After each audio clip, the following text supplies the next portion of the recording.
찬양대 은혜로운 찬양 감사드립니다. 바쁜 일상 속에서도 당연하게 차려져 우리에게 힘이 되었던 어머니의 밥상과 같이 하나님의 은혜도 언제나 우리 가운데 있어 우리에게 새 힘을 더하실 줄로 믿습니다. 그 은혜를 발견하고 매일 범사에 감사하며 기쁘게 살아가시는 저와 여러분 되시기를 주님의 이름으로 간절히 축원합니다.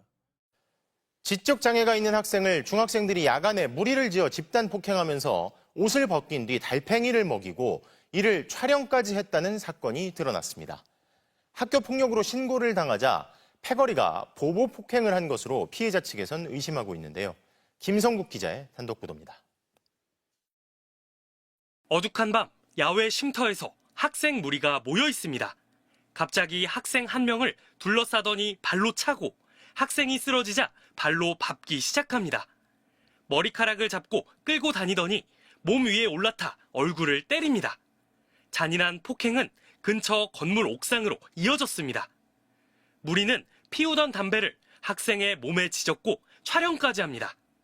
중학생 7명이 지적 장애가 있는 중3 학생을 집단 폭행하는 모습이 그대로 CCTV에 포착됐습니다. 찰싹찰싹 소리가 나면서 애기가 뚝방으로 떨어지면은 올라오라고 하고 그러면 또 기어서 막 올라가는 모습이 보이면 조금 있다 또 떨어지고. 피해 학생은 부모에게 가해 학생들이 속옷까지 벗겨 불법 촬영을 하고 심지어 달팽이까지 먹였다고 털어놨습니다. 경제적으로 보수라고 해서 팬티도 내려가지고 영상을 한 1, 2분 정도 영상을 찍었다고 강제로 입을 열어서 이렇게 달팽이를 먹였습니다. 가해 학생들은 건물 주차장과 옥상 등 장소를 바꿔가며 2시간가량 집단 폭행을 이어가다 인적이 드문 이곳에 경찰이 출동하자 그대로 달아났습니다. 피해 학생 부모는 패거리 중 한 명이 학교 폭력으로 신고당하자 이에 대한 보복 폭행을 저지른 것으로 의심하고 있습니다. 3월 31일 날 이제 때렸는데 자기는 이제 안 때렸다고 자꾸 우기더라고요. 거짓말로 우리가 자꾸 신고했다는 그런 인식을 가지고 저희한테 보복성. 경찰은 가해 학생 7명을 집단 폭행과 성폭력 처벌법상 촬영 등 혐의로 입건해 수사 중인데 2명은 촉법 소년이어서 형사 처벌 없이 법원 소년부로 송치될 전망입니다. MBC 뉴스 김성국입니다. 보신 영상은 올해 2월 16일 MBC 뉴스에서 방영된 충격적인 보도 내용입니다. 어두운 밤 야외 쉼터에서 중학생 2학년 무리가 지적 장애가 있는 중3 학생을 둘러싸고 2시간 동안 폭행했다고 합니다. 심지어 근처 옥상으로 데려가 담뱃불로 신체에 해를 가하는 참혹한 범죄를 저질렀다고 합니다. 더욱 우리가 이 아이들에 대한 태도를 경악하게 만든 것은요, 이 가해 학생들이 이 폭행이 보복 폭행이라는 것이에요. 이전에도 이런 폭행을 하고 신고를 당했는데 깨닫지 못하고 보복 폭행을 가했는데 설교를 쓰는 중간에 뉴스를 또 보았어요. 이 수사에 대한 수사를 보았는데 보복 폭행이 맞고 또한 아이들에게 그 보복 폭행을 하는 것을 두려워하는 아이들에게 뭐라고 범죄에 가담할 것을 적용했냐면 촉법 소년이니까 처벌받지 않으니까 해도 된다라는 식으로 아이들이 그렇게 해서 모두 폭행에 가담해서 저 학생을 그렇게 2시간 동안 폭력을 행사했다고 합니다. 이 참담한 사건을 보며 저는 단순히 가해 학생을 비난하기보다 어쩌다 이 학생이 이렇게 되었을까라는 깊은 탄식이 흘려져 나왔습니다. 요즘 아이들을 함부로 책망하지 못해요. 잘못이 있어도 아이들을 함부로 책망하지 못하는 시대가 되었습니다. 왜 그렇습니까? 그 책망이 아이들의 자존감을 무너뜨리는 정서적 폭력이나 상처로 여겨지는 시대가 되었기 때문입니다. 그래서 요즘은 아이들을 올바른 길을 가르칠 책망한 어른들이 사라져버렸어요. 어른들이 아이들의 잘못을 보고도 훈육하기보다 차라리 침묵하거나 방관하는 쪽을 택합니다. 내 아이가 아니기 때문에. 그런데요, 올바른 기준과 사랑 어린 책망이 없는 우리 아이들의 모습을 보십시오. 마치 브레이크가 고장난 자동차처럼 엇나간 자유를 누리며 자신과 타인을 파괴하는 그 길로 질주하고 있다는 것입니다. 다윗도 그랬지 않습니까? 하나님과 한마음 품었던 그 다윗도 한순간 정욕에 눈이 멀어 충신 우리아의 아내 바세바를 범하고 임신시키는 범죄를 저지르게 되었습니다. 그런데 그 죄가 거기서 멈추면 좋은데 그 죄가 거기서 멈추었습니까? 아니잖아요. 그는 금방 드러날 죄를 숨기기 위해서 자신의 충신이었던, 자신을 믿고 있던 그 우리아를 사지로 내몰아 죽게 했어요. 간음한 것뿐만이 아니라 살인까지 했어요. 간접적인 살인까지 했다는 사실입니다. 권력의 정점에 서 있는 다윗의 폭주를 아무도 재현할 사람이, 아무도 책망할 사람이 없었습니다. 그러나 하나님은 아셨습니다. 그래서 나단 선지자를 보내어 예화를 통해 그의 죄를 직면하게 하시고 매서운 책망을 통해 스스로의 죄를 깨닫고 눈물로 회개함으로 다윗을 멸망의 길에서 생명의 길로 돌이키게 하셨다는 것입니다. 사랑하는 성도 여러분, 인간은 누구나 쉽게 실수하고 죄를 범합니다. 왜요? 인간은 누구나 부족하고 연약한 죄인이기 때문입니다. 문제는 우리가 죄의 유혹에 빠져 잘못된 방향을 나갈 때입니다. 앞에 보신 바와 같이 책망할 사람이 없으면 끝까지 그 길로 나아가. 그리고 그 길의 끝이 무엇입니까? 멸망이죠. 자기 삶뿐만이 아니라 타인의 삶도 무너뜨리는 그 멸망의 길을 걷게 됩니다.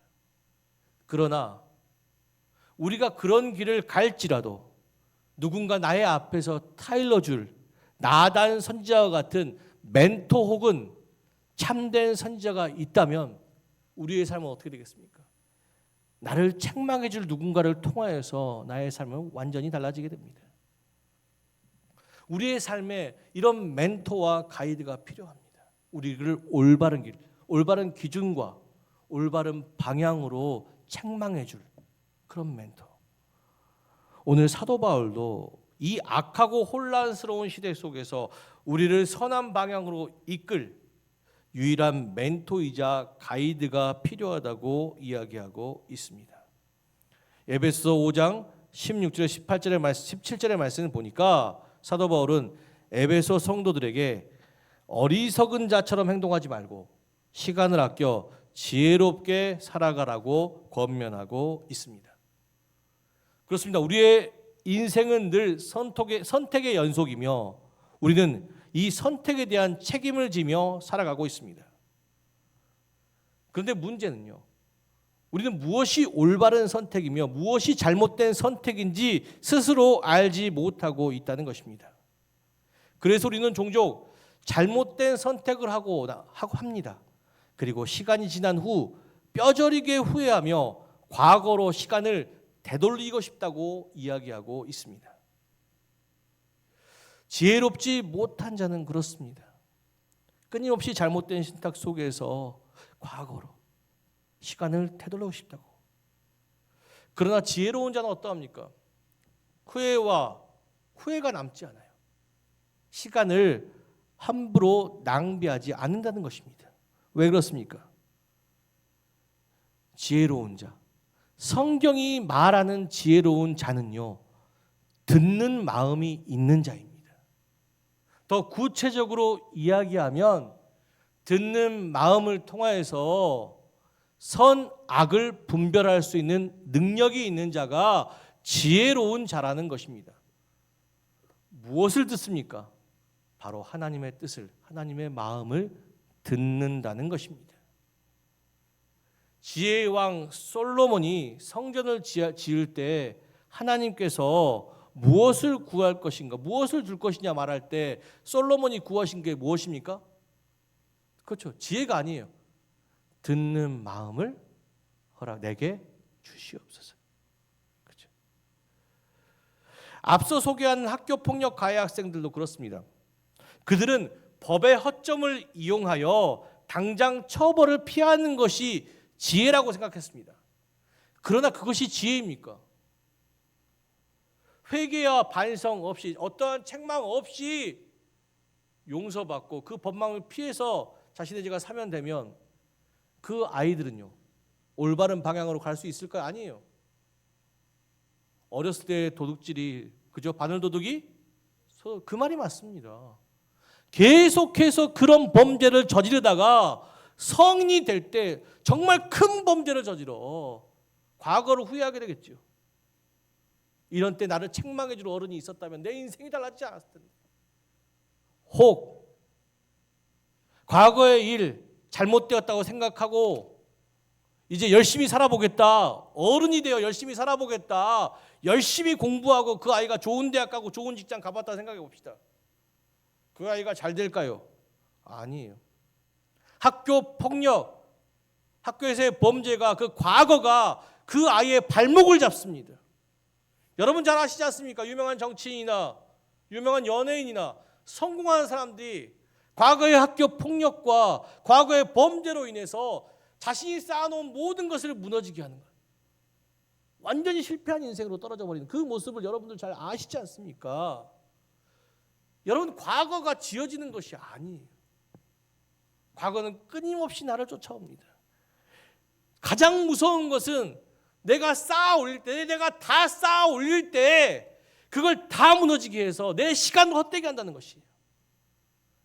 바벨탑 사건 잘 아시지 않습니까, 여러분? 다 쌓으려다가 무너져 버려요. 흩어지게 해버려요. 하나님의 말씀입니다. 그게 지혜가 아니에요. 그게 어리석음이에요. 멸망에 이르고 가는 어리석음이라는 것입니다. 저는 이 아이들에게 좋은 멘토가 있었으면, 차라리 그때 좋은 멘토가 있어서 그때 책망을 듣고 반성함으로 바른 길로만 갈 수 있었다면 이 아이들의 미래가 무너지지 않는다고 생각합니다. 그러나 어려서부터 하나님을 향해 듣는 마음을 지닌 아이들은 다릅니다. 코람데요. 그 아이들은요, 행동하기 전에 하나님께 뜻을 묻고 무엇이 선인지 분별합니다. 코람데요 뭡니까? 하나님 앞에서, 그죠? 내 등 뒤에 누가 계시다고요? 하나님이 계셔요. 폭력을 행사하기 전, 나쁜 범죄를 해가기 전, 담배를 피우거나 술, 담배를 하기 전에 항상 생각하는 게 뭐예요? 하나님이 등 뒤에서 나를 보고 계셔요.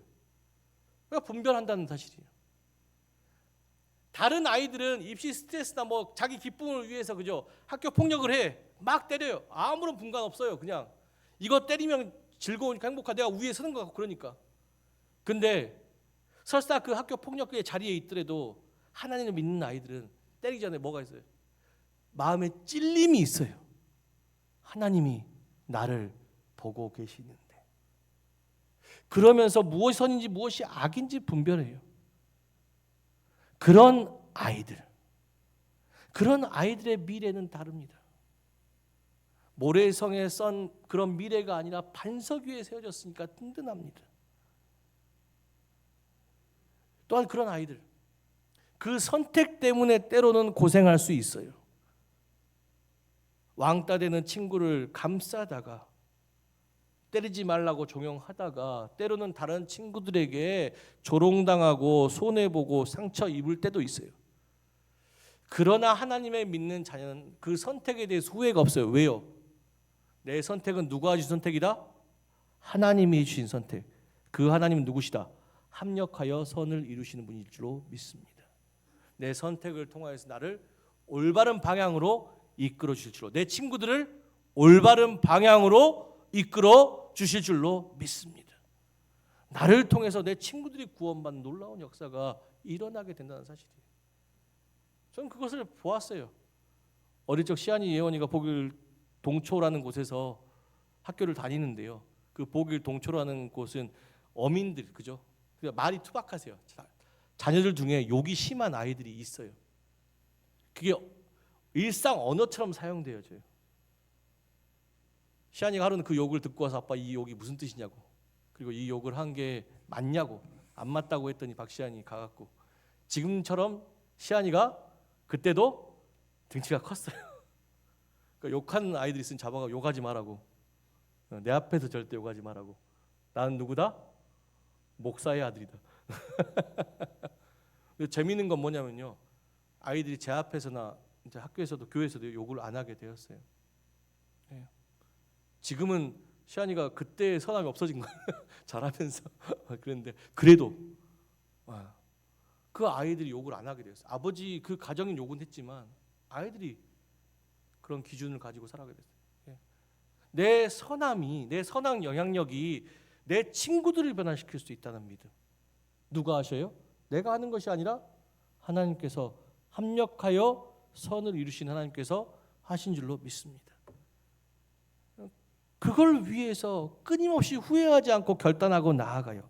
이런 아이들은요, 반드시 미래가 좋아지고, 이런 아이들이 속한 조직은요, 정말 평화롭게 세워지게 될 줄로 믿습니다. 이것은 비단 아이들에게만 적용되는 것이 아닙니다. 성인된 우리에게도요, 멘토나 가이드가 필요합니다. 듣는 마음이 필요합니다. 성인이 되었다고 해서 올바른 선택을 합니까? 그것이 아니지 않습니까? 오히려 성인이 되었기에 짊어져야 할 삶의 무게, 복잡한 상황들이 있어요. 그런데 그것을 내 경험과 알량한 지식만으로 의지하며 듣지 않고 선택하다가 잘못된 선택을 하며 길을 잃고 방황할 때가 얼마나 많이 있습니까? 어릴 때는 순수하기 때문에 들어요. 근데 나이가 들어서는요, 강팍해져 가지 않습니까? 점점 더 안 들어요. 그러다 보니까 우리 성도님들도요, 때로는 세상의 유혹 앞에 이게 선인지 아는데 선을 알면서도 악을 행해요. 무엇 때문에요? 내 안에 있는 욕심, 이기심, 아집, 교만 때문에. 내 기쁨과 내 영광을 위해 선을 알면서도 악을 행해요. 누구와 같이? 다윗과 같이. 그런 연약한 모습이 우리에게도 있지 않습니까? 이 악하고 혼란스러운 시대를 살아가고 있는 우리에게도 올바른 선택을 위해 듣는 마음이 필요하고, 또 올바른 선을 이야기해 줄 수 있는 멘토나 가이드가 필요하다는 것이에요. 그렇다면 중요한 것은 듣는 마음은 어떻게 들을 수 있으며 그 멘토와 가이드는 과연 누구인가? 사도 바울은 오늘 본문 에베소 5장 18절의 말씀을 통해 그 명확한 해답을 우리에게 제시하고 있습니다. 에베소 5장 18절 말씀 함께 보겠습니다. 함께 읽겠습니다. 술 취하지 말라.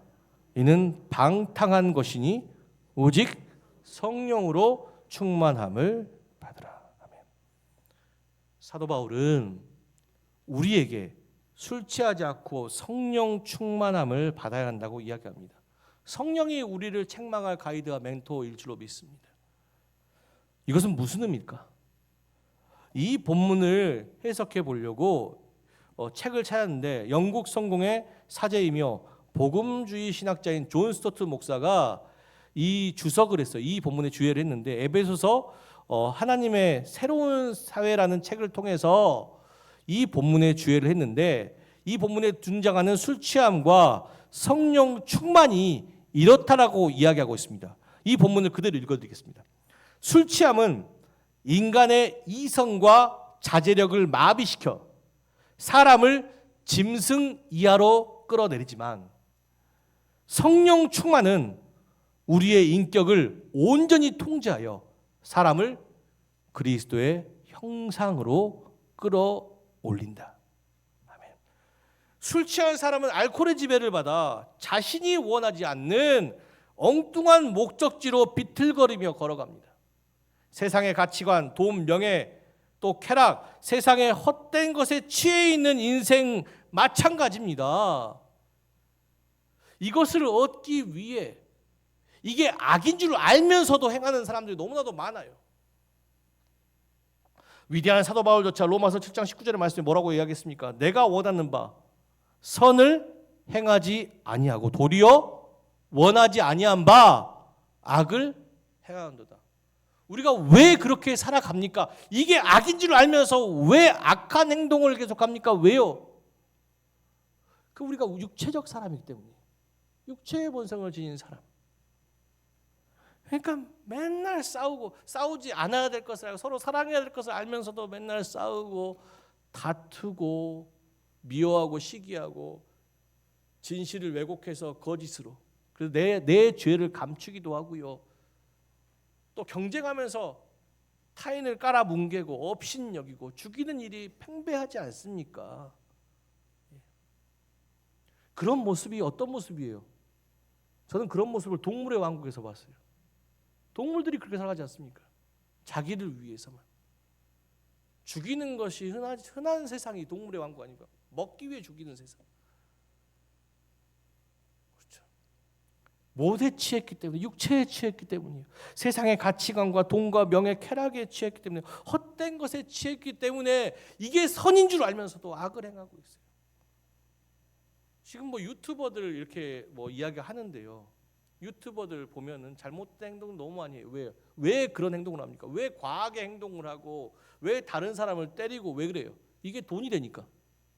이게 돈이 되니까 이게 거짓인 줄 알면서 이게 잘못된 것인 줄 알면서도 방송 촬영해서 왜 자극적인 방송을 해야 뭐가 들어와요? 돈이 들어온다는 걸 알기 때문에. 육체의 본성은 끊임없는 내 기쁨과 내 영광, 자기 중심적인 삶을 추구하게 합니다. 이 삶의 결과는 무엇입니까? 사도 바울은 술에 취한 인생의 삶의 결과, 세상의 가치관, 세상의 명예와 세상의 쾌락과 세상의 물질에 취한 삶의 결론이 방탕이라고 이야기하고 있습니다. 방탕이란 무엇입니까? 단순히 도덕적이지 못하고 타락한 삶을 사는 것이 방탕이 아니에요. 성경이 이야기하는 방탕은 그것보다 더 무서운 것이에요. 방탕을 뜻하는 헬라어 단어 아소티아라는 단어인데요. 이것은 합성어예요. 합성어. 아란 단어가 뭐냐? 뭔것이 아니다, 아닌. 그리고 뒤에 소티아 있죠? 이게 원어는 소조예요. 소조의 뜻은 뭐냐? 구원하다입니다. 구원하다. 아소포티아, 방탕은 무슨 뜻이냐? 도저히 스스로를 구원할 수 없는 파멸적인 상태를 의미합니다. 구원받지 못하는 사람이 되는 것이 방탕은. 누가복음 15장 탕자가 허랑방탕한 삶을 살았을 때, 재산을 낭비했다 했을 때 썼던 방탕이 이 방탕입니다. 육체의 본성을 지닌 우리의 생각으로는 어긋난 우리의 삶을 회복하지도 구원하지도 선한 방향으로 이끌지도 못한다는 것이 스스로 구원받지 못하는 삶. 그래서 우리에게 필요한 것이 뭐냐? 사망의 음침한 골짜기를 가더라도 해를 두려워하지 않을 것은 뭐가 있기 때문이요? 지팡이와 막대기가 있기 때문에. 그 지팡이와 막대기를 든 성령 충만이 있어야 합니다. 그렇다면 성령 충만은 무엇입니까? 성령 충만에 대해서 우리는 수많은 오해를 하고 있습니다. 성령 충만은 단순히 내 안에 신비로운 능력이 임하는 것이 아니에요. 그걸 도구처럼 사용하는 것이 아닙니다. 뭐 병을 고치고 이런 거 성령 충만은 그 아니에요. 성령 충만의 본래의 역할은 무엇입니까? 성령은 가르치고 책망하는 멘토나 가이드와 같은 보혜사이지요. 선생님이라는 뜻이에요. 보혜사. 함께하는 선생님. 보혜사이며 하나님의 마음과 생각을 소유하고 있는, 하나님의 생각과 마음을 소유하고 있는 지혜와 총명의 영일 줄로 믿습니다. 고린도전서 2장 10절에서 11절 말씀은요, 여기에 대해 이렇게 증언하고 있습니다. 함께 읽겠습니다. 오직 하나님이 성령으로 이것을 우리에게 보이셨나니 성령은 모든 것 곧 하나님의 깊은 것까지도 통달하시느니라. 사람의 일을 사람 속에 있는 영 외에 누가 알리요? 이와 같이 하나님의 일도 하나님의 영 외에는 아무도 알지 못하느니라. 아멘. 사람의 지식으로는 내 일을 알지 못해. 사람의 일을 알지 못합니다. 그러나 하나님의 영은 모든 일을 알게 하실 줄로 믿습니다. 하나님의 마음을 알기 위해서, 날 향하신 하나님의 뜻을 알기 위해서는 지식이 아니라 뭘 받아야 한다고요? 성령 충만. 하나님의 비밀을 인간의 지식에 숨지 않았어요. 어디에 두었다고요? 성령에. 하나님의 마음을 둔 성령에. 그 성령이 나에게 멘토가 되고 나의 가이드가 된다면 방탕한 나일지라도, 구원받지 못한 나일지라도 그 방향을 틀어 사망이 아니 어디로 가요? 생명의 길로 나아가게 될 줄로 믿습니다. 술에 취한 자는 술의 지배를 받듯 성령에 취한 자는 성령의 지배를 받아 어떠한 악하고 혼란스러운 시대를 살아갈지라도 무엇이 선이며 무엇이 악인지 분별하며 멸망의 길이 아닌 생명의 길로 나아가게 될 줄로 믿습니다. 그리고 이런 성령 충만은요, 일회성이 아니에요. 한 번 성령 받았다고 해서 끝나는 게 아닙니다. 에베소 5장 18절 말씀에 성령 충만함을 받으라 라는 본문을요, 헬라어 원어로 봤더니 이 말이 뭘로 되어 있냐면 현재형 수동태 명령어예요. 현재형 수동태 명령어. 과거에 성령 받았다는 것으로 끝나는 것이 아니라 지금 성령, 오늘 하루, 오늘 성령을 계속해서 매일같이 성령 받아야 한대요. 이 말은 무슨 말입니까? 사도 바울이 이야기하지 않습니까? 나는 매일 죽노라. 왜 죽습니까? 내 육체적인 모성이 죽어야 오늘 하루도 성령 충만함으로. 성령 충만함 무엇입니까? 내 삶의 통제권을요, 이제 성령에게 드리는 것이에요. 나는 죽고 내 삶은 성령이 인도하시는 대로 살아가겠습니다. 사랑할 수 없는 사람을 사랑하고 용서할 수 없는 사람을 용서하고, 또한 내 뜻은 아니지만 하나님의 뜻, 선하신 하나님의 뜻을 향하여 나아가는 삶. 그게 어떻게 이루어진다고요? 나는 내가 매일 죽어야 돼요. 내가 매일 죽을 때 내 안에 성령 충만함이 나타나 성령이 이끄시는 대로 이제는 멸망의 길이 아니라 선한 길로 가게 됩니다.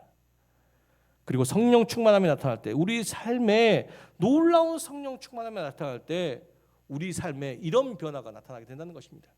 무슨 변화냐? 첫 번째, 성령 충만하면 자신을 비워 남을 섬기게 됩니다. 에베소서 5장 19절 상반절 말씀 보면요, 성령 충만할 때 시와 찬송과 신령한 노래로 뭐라고 되어 있습니까? 서로 화답하며 찬양하게 될 것이라고 이야기합니다. 성령 충만함의 가장 큰 변화 뭐냐? 내 안에 나는 죽고 성령으로 충만해질 때 제일 변화되는 게 뭐냐? 서로 간의 관계 회복이에요. 서로 간의 관계 회복. 앞서 이야기한 인간은 누구나 본능적으로 자기를 자랑하고 다른 사람과 경쟁하여 다른 사람보다 더 높은 자리에 앉기를 원하며 다른 사람 위에 군림하기 원해요. 그런데 성령 충만한 모습, 예를 들어 초대교회 성도들 보십시오. 그들의 마음에 성령이 충만했을 때 그들은 어떻겠습니까?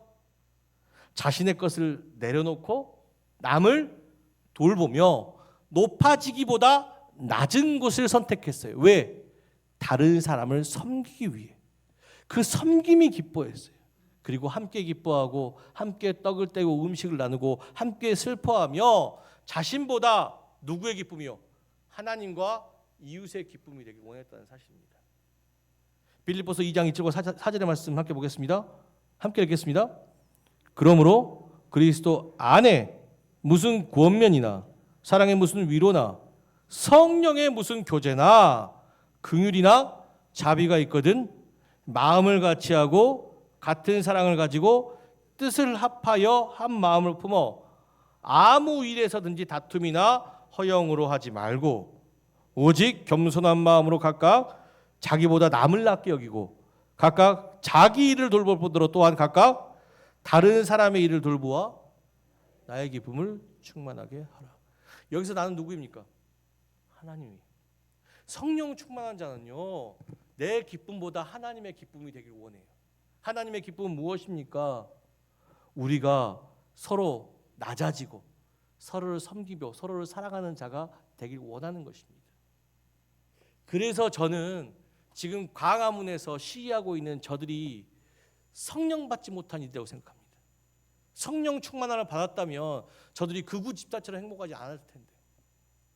성령 충만함을 받았다면 자기들의 기쁨되는 일이 아니라 하나님의 기쁨되는 일을 하기 위해서 평화를 이야기하고 사랑을 이야기할 텐데 그저 자기들이 원하는 정치 권력만 이야기하고 있으니 그 모습이 성령 충만한 모습입니까?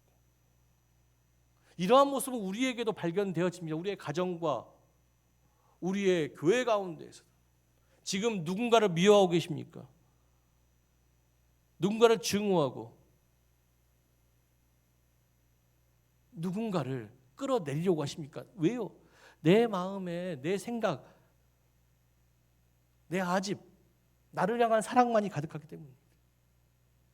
이 육체의 본성을 내려놓고 이제는 내 뜻이 아닌 하나님의 뜻으로 성령의 생각이 충만해질 때 우리는 비로소 내 가족을 원수와도 같은 내 가족일지라도 그를 사랑하게 될 것이며 내 남편을 내 아내를 사랑하게 될 것이며 내 자녀를 사랑하게 될 것이며 내게 속한 사람들을 사랑하게 될 것이며 내게 속한 성도들을 그들이 나를 해할지라도 나는 그들을 사랑하게 될 줄로 믿습니다. 예수님이 그러셨지 않습니까? 성령 충만함으로 십자가 못 박힐 때 자기를 못 박는 사람을 사랑했어요. 그래서 뭐라고 기도합니까?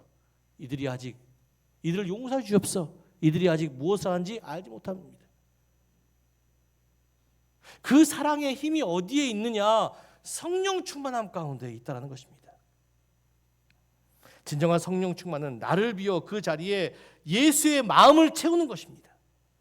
매일의 삶 속에서 내 자아는 죽고 성령의 다스림에 순종할 때 우리의 이기적인 본성, 내 기쁨과 내 만족만을 위해 살아왔던 이기적인 본성을 거슬러 이웃을, 가족을 아끼게 여기고 서로 섬기는 참된 공동체로 세워져 가게 될 줄로 믿습니다.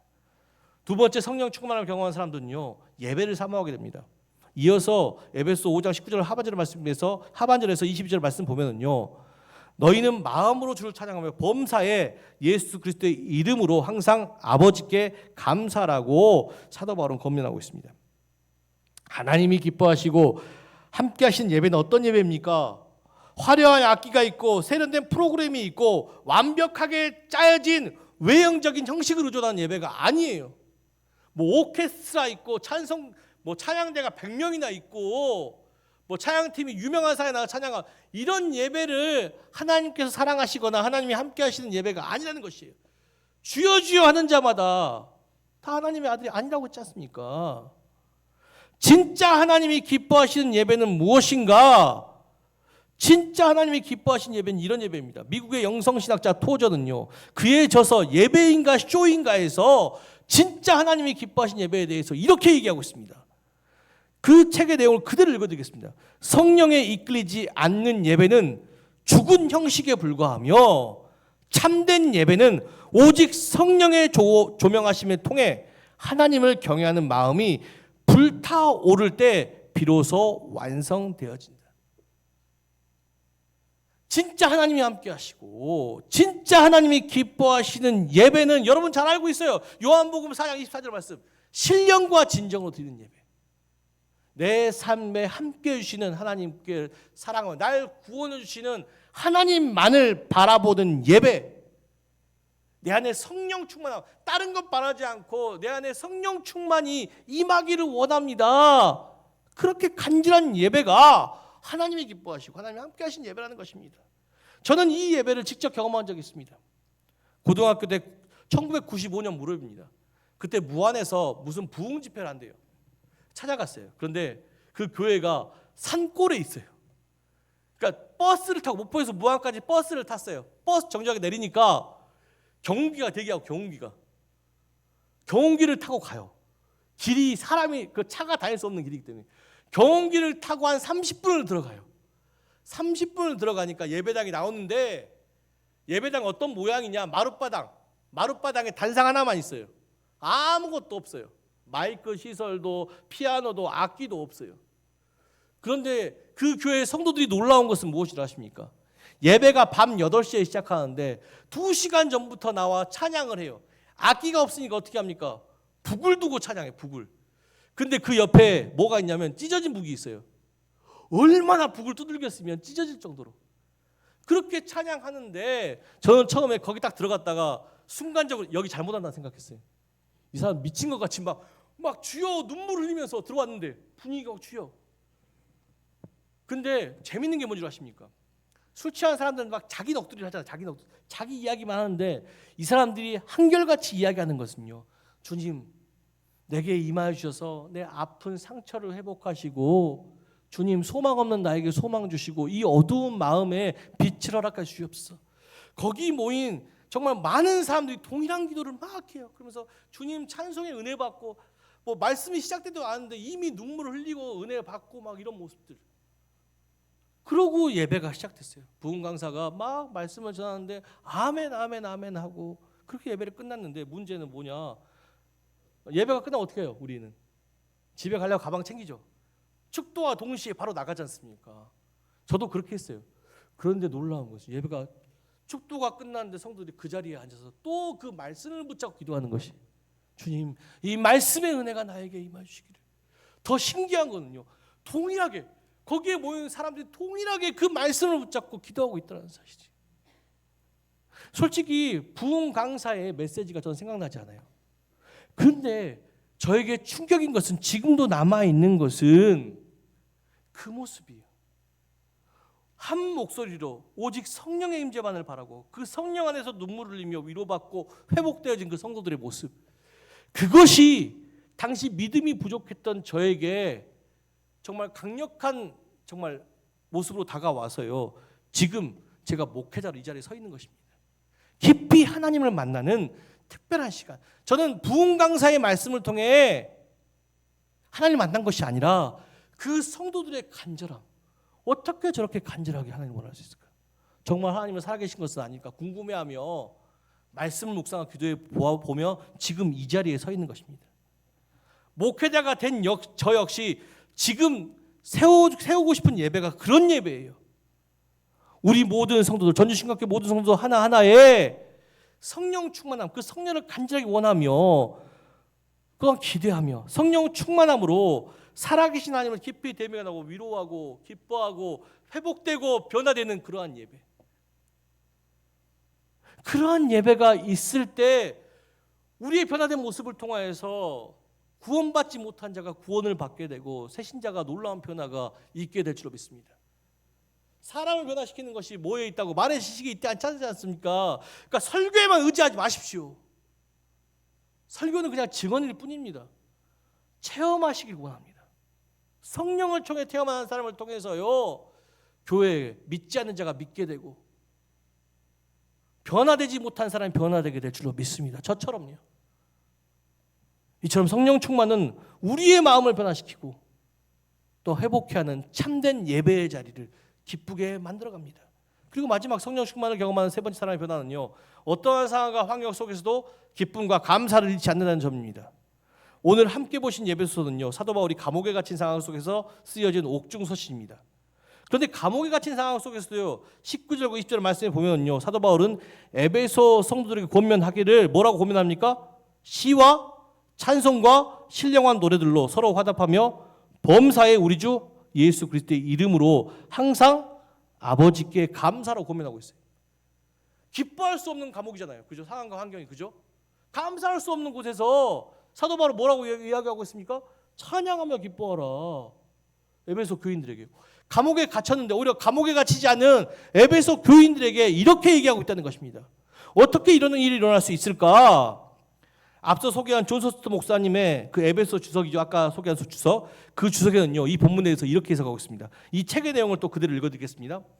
성령 충만의 확실한 증거는 기적이나 신비한 체험이 아니라 우리 마음속에 흘러 넘치는 찬양과 감사이다.